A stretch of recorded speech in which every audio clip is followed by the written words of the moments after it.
안녕하세요. 오늘 저희가 함께 좀 깊게 파헤쳐 볼 주제, 바로 채권입니다.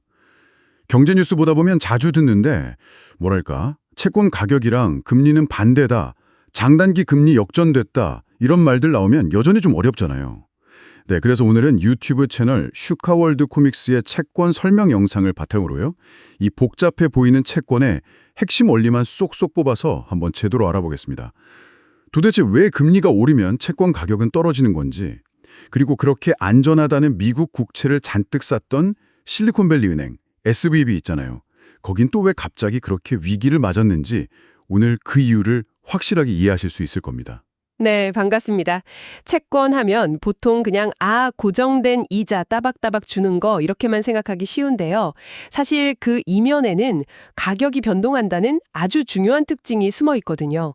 이 가격 변동 원리, 특히 금리하고의 관계를 딱 이해하시면 경제 돌아가는 큰 흐름을 읽는데 정말 도움이 많이 됩니다. 오늘 저희 설명은 그래서 채권 기본 개념부터 시작해서 금리가 변할 때 채권 가격이 어떻게 영향받는지, 그리고 이게 실제 금융시장, 예를 드신 SVB 사태에서 어떻게 나타났는지 여기에 좀 초점을 맞춰보겠습니다. 좋습니다. 그럼 제일 궁금한 거 이거부터 여쭤볼게요. 아니 왜 금리가 오르면 예금은 이자가 느니까 좋은 거잖아요. 근데 채권은 왜 반대로 가격이 떨어진다는 건가요? 이게 좀 직관적으로는 잘... 네네. 그거 아주 좋은 질문이세요. 핵심은 딱 관점의 차이에 있습니다. 예금은 보통 지금 내 돈에 미래 이자가 얼마나 붙을까 이걸 생각하잖아요. 그렇죠. 현재 원금이 기준이죠. 네. 근데 채권은 반대예요. 미래에 받을 돈, 그러니까 원금이랑 정해진 이자, 이게 이미 딱 고정되어 있어요. 이 고정된 미래의 돈을 현재 시점의 시장 금리, 이걸로 할인해서 지금 얼마에 살 거냐, 이걸 결정하는 방식이거든요. 할인율이요. 그 표현이 재밌네요. 미래돈 가치를 현재로 땡겨온다. 조금 더 설명해 주실 수 있을까요? 네, 예를 들어 볼게요. 1년 뒤에 10,000원을 받을 수 있는 채권이 있다고 쳐보죠. 근데 지금 시장 금리, 이게 바로 할인율인데 이게 3%라고 하면요.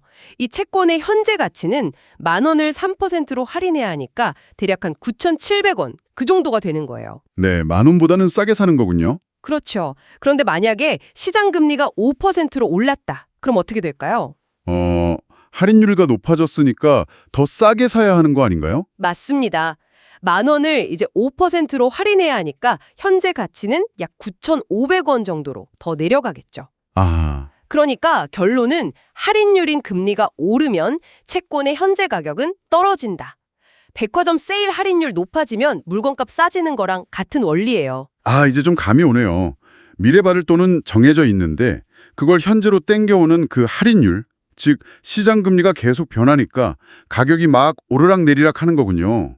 그럼 제가 채권을 사고 나서도 가격은 계속 바뀌는 거예요? 그럼 잘못하면 손해볼 수도 있겠는데요? 바로 그겁니다. 시장 금리는 계속 움직이니까 채권 가격도 실시간으로 변동해요.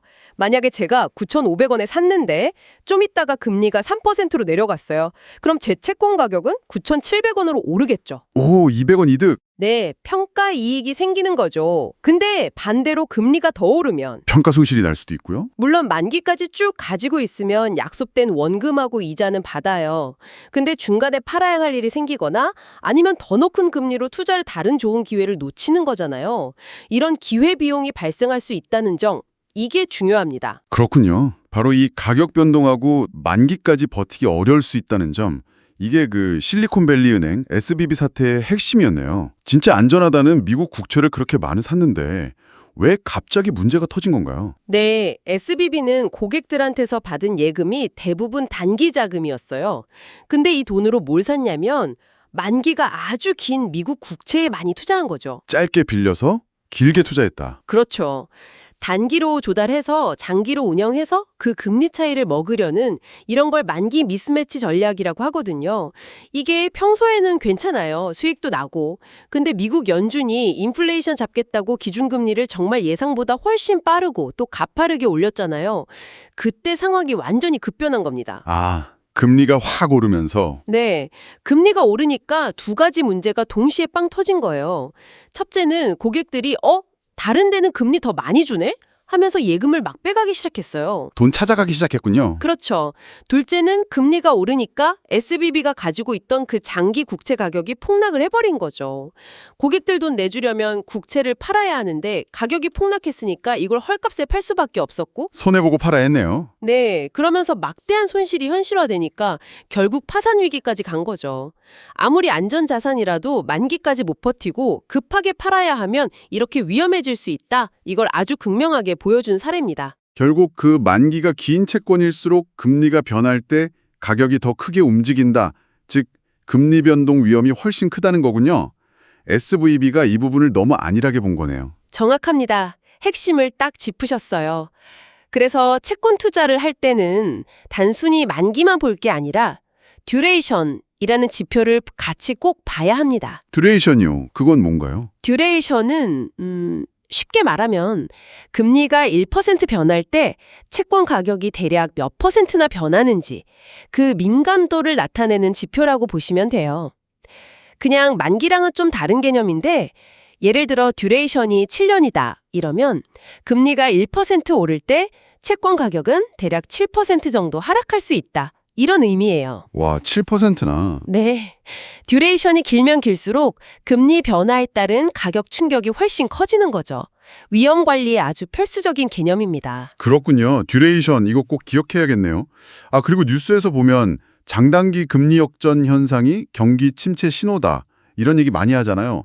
이것도 오늘 얘기랑 좀 연결이 될까요? 네, 아주 밀접하게 관련이 있습니다.